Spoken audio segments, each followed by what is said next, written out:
Who is benefiting from the war industry? The US remains the world's dominant weapons dealer despite a fall in sales. Western European countries sold more arms. And who is buying? This is Inside Story.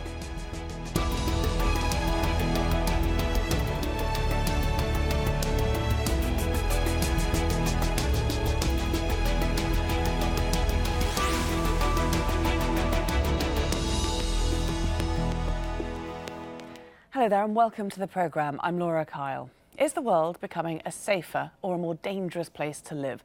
Well, the Stockholm International Peace Research Institute, or SIPRI, tries to answer that question every year.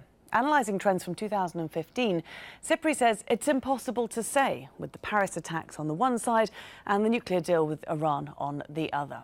Now, much of the SIPRI report focuses on wars in the Middle East last year, which are continuing now in Syria, Iraq and Yemen. There's also, of course, chaos in Libya and conflict in Nigeria with Boko Haram. And there's been increased territorial tensions amongst 6 countries in the South China Sea.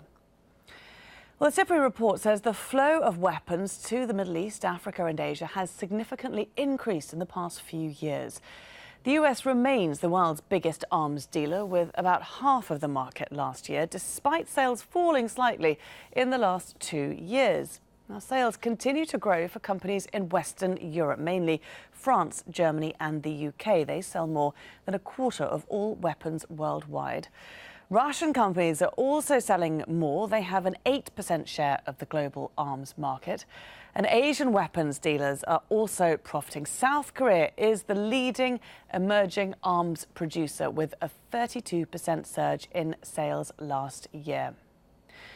So very interesting trends to analyse there. Let's bring in our guests to do so. In Nairobi, we've had Jonah Leff. He's Director of Operations at Conflict Armament Research. In Stockholm, via Skype, we have Aude Fleurant.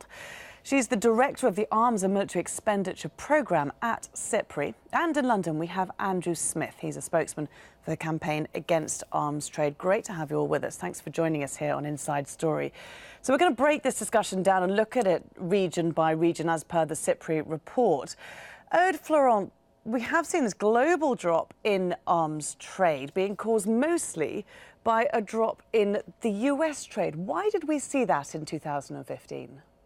I would like to start by mentioning or underlining the fact that the report does not necessarily speak only of the arms trade, which refers to international arms sales from country supplier to country recipient.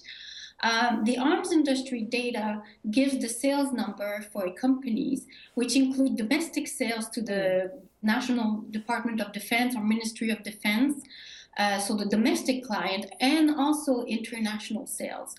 So in the US, the decrease of about 3% of their arms sales, of the company's arms sales for 2015, is mostly due to limitations into federal spending by the US government, which impacts the Department of Defense capacity to buy weapons, which limits it.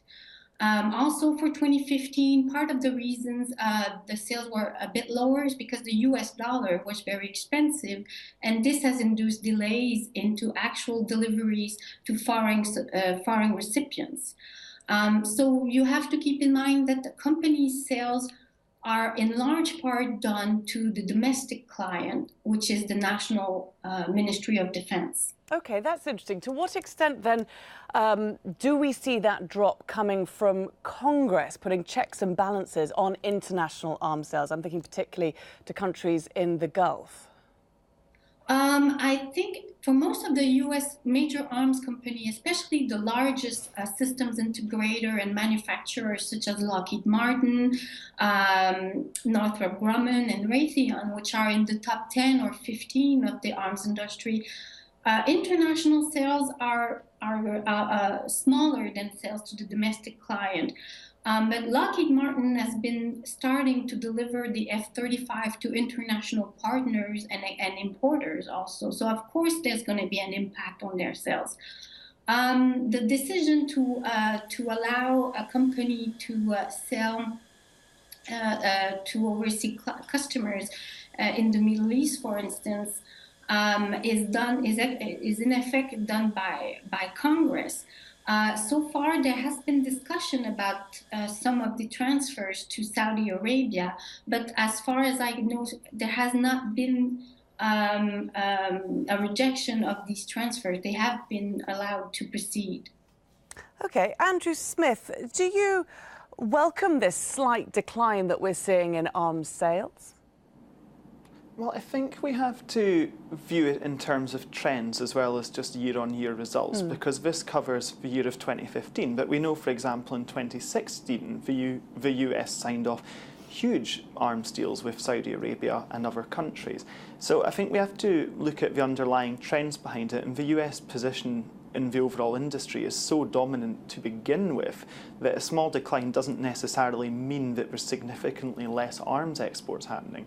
Similarly, some years you'll have peaks and troughs dependent on fighter jet sales and big ticket items, as opposed to arms which might be high in number but relatively lower in terms of their export value. So I think in terms of looking at each year individually, I think that we have to then look at it in the bigger picture, think about what the underlying trends are. Because the US has consistently armed some of the most oppressive regimes in the world, and that has continued under Republican governments, it's continued under Barack Obama, and we can't anticipate that that's going to change under Donald Trump. General F, do you agree that if we do look at the bigger picture, what are you seeing in terms, when you see these small fluctuations, as Andrew was pointing out, in global arms trends? To what extent are they reflected when you're looking at conflicts around the world?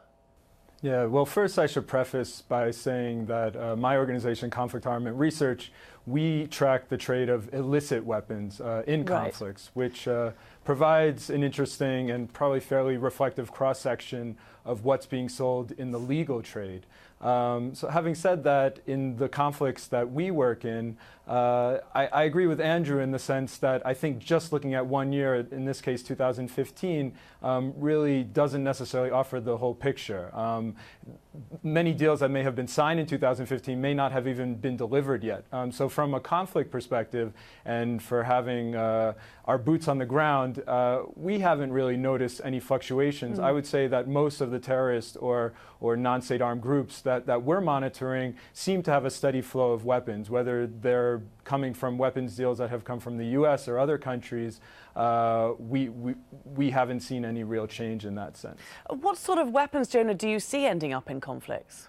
Well, it depends on which conflict you're talking about. The work that we do in Africa, there tends to be a lot of Chinese weapons. These are coming into governments in the region, sub-Saharan Africa, that have just bolstered their defense spending and are looking for cheaper weapons and sometimes surplus weapons from Eastern Europe. In the Middle East, where we're working in Iraq and Syria, certainly there's weapons, newer weapons coming from Russia and Iran. These most likely have been supplied to the Syrian regime.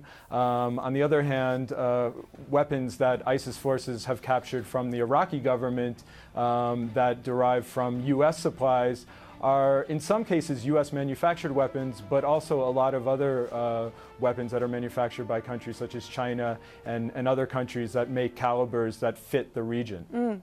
It does seem as if the US is very aware of this.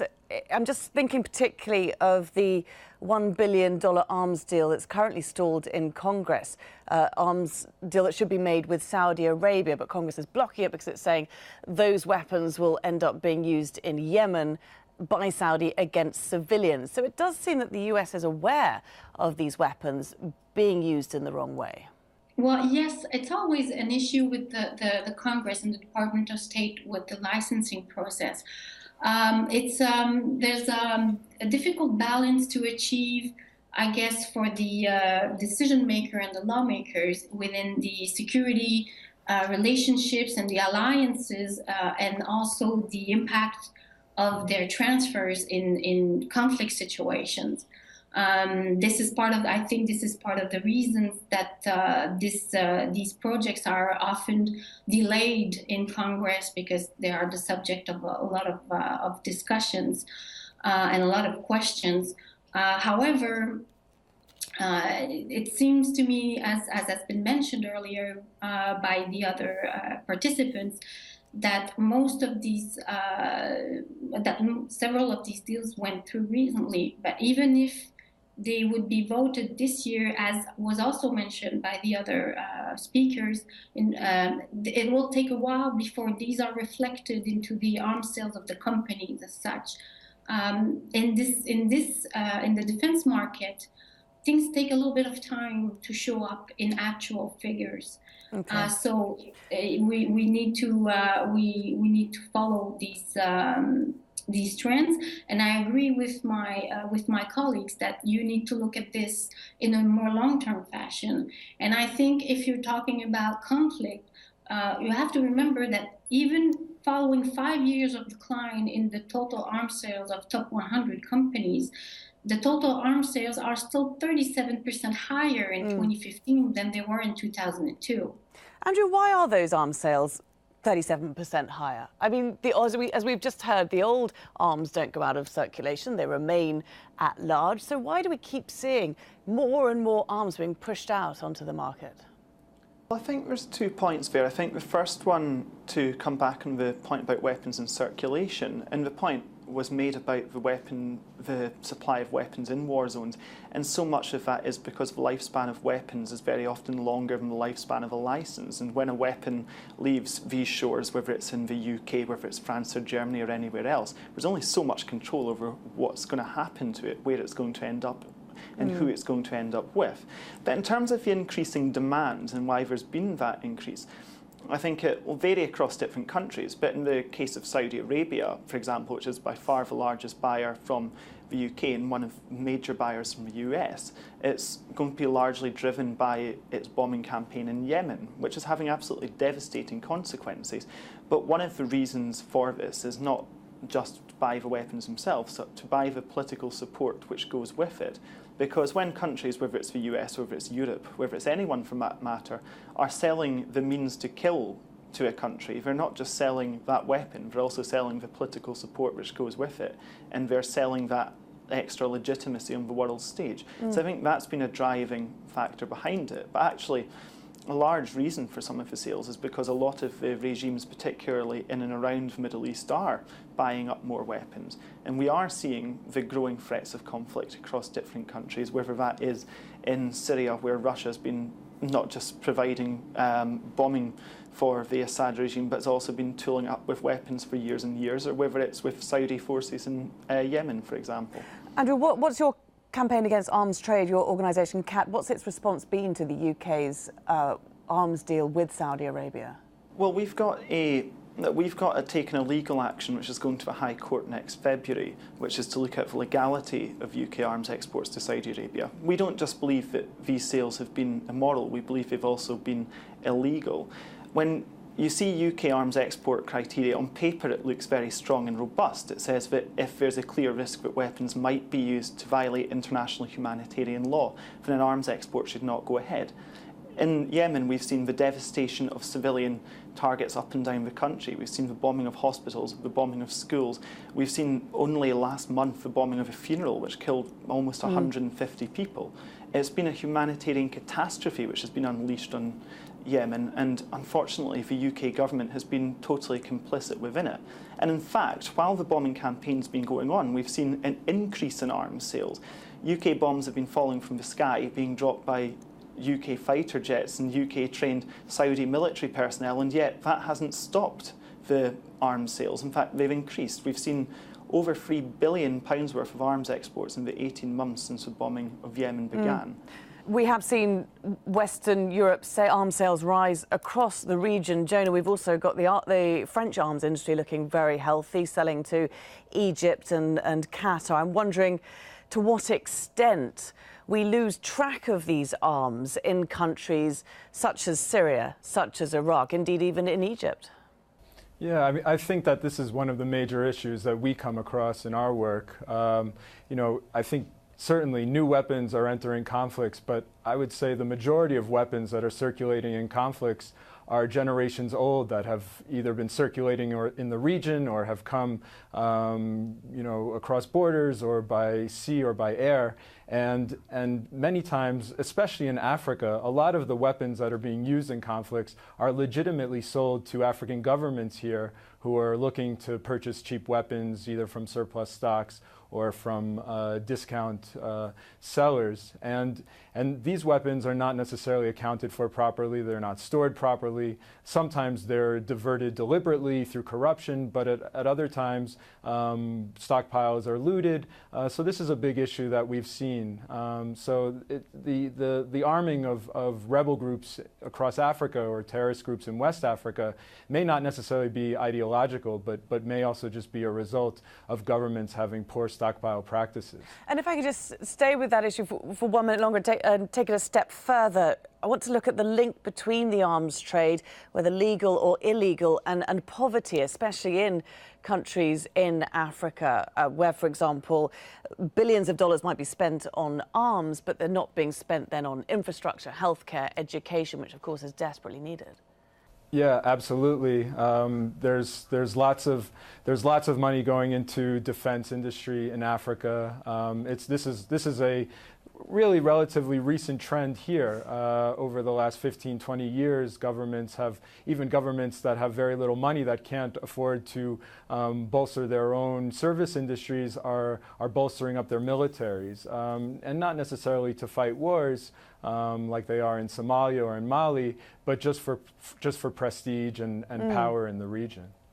Okay, let's move on to South Korea. Aude Fleurant, it was really interesting, I thought. We were seeing such a massive increase in military sales there, 30%.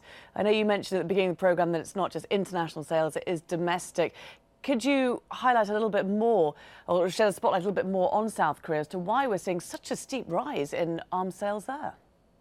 Well, we believe that this indicates that the South Korean government, especially the South Korean Ministry of Defense, is sourcing its weapon more and more and more from its domestic industry. In the early 70s, I think, South Korea implemented a plan to create an indigenous arms industry to be as much as possible independent in terms of its supply of weapons.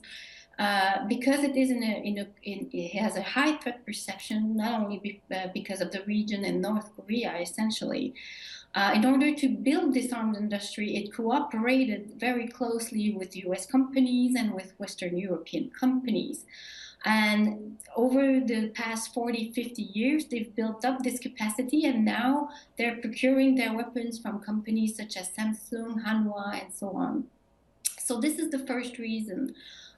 As you've noted at the start of the program, there's also increasing tensions in the region with China, in the South China Sea, and South Korea also has other issues with Japan and so on. So this whole dynamic is also creating incentives for acquisition programs, cycles of acquisition programs for more sophisticated platforms, which are more expensive also, which also weigh on the arms sales of the companies.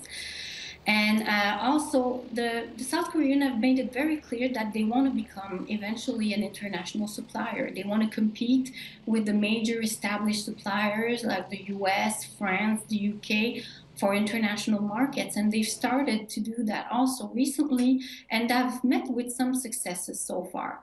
So this year was a very spectacular year, which probably adds a lot of different sales into all the companies, and add possibly new companies into the top 100, which will of course increase the total for the whole country. But it's still an ongoing process that will need to be followed. Andrew, who is buying South Korea's weapons? Well, I think the buyers will be changing year on year in terms of who we're being sold to. I think one of the issues of South Korea is going to be about the cost they can produce technology for in relation to Europe as well. I assume for export that will be a big factor of it. Certainly we're always concerned about the stockpiling of more and more weapons within the region, and particularly where you've got that flare point historically between South Korea and North Korea. And I think that increasing stockpiles of weapons has definitely got to be a concern of everyone. I think in terms of South Korea developing its exports, I think we'll have to see in the long term where its kind of major growth markets are, but I think it's certainly very concerning if it's yet another player exporting more and more weapons into a world which has already got quite enough. Absolutely. Jonah, another interesting thing to mention from this report is that China is missing from the list. We know that's because SIPRI was not able to get enough reliable data from weapons companies there, arms companies there. To what extent do you see China fueling the illegal arms sales, the black market? Yeah, I think certainly the exclusion of China from the data may present some serious gaps. But in terms of the illicit trade, I don't think we can really point to China as being a responsible actor in terms of direct illicit sales. However, we have noticed a number of instances where governments that China has supplied weapons to have been in violation of end-user agreements with China. And so in this sense, there's really a lack of due diligence on the part of China to ensure that its weapons are not going beyond the intended end users. So for example, weapons that China is supplying to Sudan, we've seen countless numbers of Chinese manufactured weapons and ammunition end up in other conflicts that China may not even know that Sudan is retransferring without authorization. And if it does know, then it's a problem that they should be addressing. The Arms Trade Treaty, Jonah, in 2014, of course, it attempts to regulate international trade of conventional weapons. How successful do you think that's been? Yeah, I think it's still early days. Negotiations are still ongoing. I don't think governments have quite agreed to the terms that need to be set in order for the treaty to be fully enacted and implemented. So in that sense, I don't think we've seen any major change. I think there is new attention to the issue, and certainly I think it's promoting transparency, and governments are now being a bit more cautious, but it remains to be seen what impact the treaty is going to have. Andrew, would you agree with that? Well, I think part of the problem is that it was always a very weak treaty to begin with. It doesn't have any clear enforcement mechanisms to it, and actually most of what's in, it's a very short treaty, but most of it is incredibly weak, and we're not aware of a single arms export that it's actually stopped. It certainly hasn't stopped the flow of arms to Saudi Arabia as it's been unleashing a humanitarian catastrophe on Yemen. It's certainly not stopped the sale of arms to human rights abusers. And this was always going to be the case. The treaty was being championed by some of the largest arms exporters in the world, who were all stressing that it wouldn't impact on their business at all. It was also being supported by some of the largest arms companies in the world, who all stressed time and again that it wouldn't impact on their business. The problem isn't necessarily a lack of legislation. In fact, as I mentioned earlier, on paper, EU arms export controls, UK arms export controls are actually quite clear, quite strong. But the issue has been a lack of political will. It's been this continuation of putting arms exports ahead of human rights time and again. And it's been that influence of the arms companies in the corridors of power who have always been able to lobby for government to continue business as usual.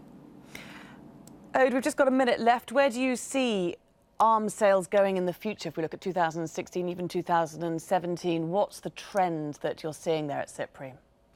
Well, considering the slowdown and decrease that we've been observing over the past 4 or 5 years, it's a possibility that next year's top 100 arms sales will show an increase, maybe a modest increase. Also, it remains very difficult to anticipate because it's a little bit volatile. However, conflicts have shown that conflicts and tensions and wars are drivers of military expenditures, and for countries that do not have capacity on their territory, that will mean that they might turn to foreign suppliers for their weapons. Okay. Also, I think we're going to have to leave it there. Oh, sorry to jump in, but we're just coming to the end of the program. It's been really interesting to talk to all of you and get a much broader idea of the global state of affairs when it comes to the global arms market. Thank you very much, all of you. Jonah Leff, Aude Fleurant and Andrew Smith. And thank you too very much for watching. You can see the programme again anytime by visiting our website, that's aljazeera.com. And for further discussion, do go to our Facebook page, that's facebook.com/AJ Inside Story. You can also join the conversation on Twitter. Our handle is @AJ Inside Story. From me, Laura Kyle, and the whole team here, bye for now.